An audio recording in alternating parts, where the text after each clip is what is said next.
কখনো আল্লাহর কাছে কিছু চাইলে দোয়াটা এইভাবে করবেন, আল্লাহ আমাকে একটা ঘর দাও, এটা বললেন না। বলবেন আল্লাহ আমাকে একটা শান্তির ঘর দাও।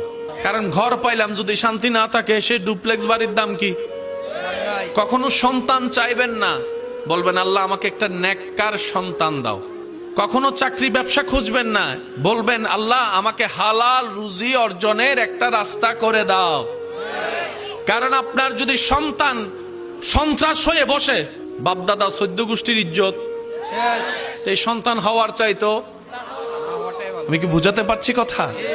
এবার দেখেন আল্লাহ এমন দয়াবান, যারা নামাজ পড়ে তাদেরকেও দেয়, যারা নামাজ পড়ে না তাদেরকেও দেয়। কিন্তু দুই দেওয়ার মধ্যে পার্থক্য আছে।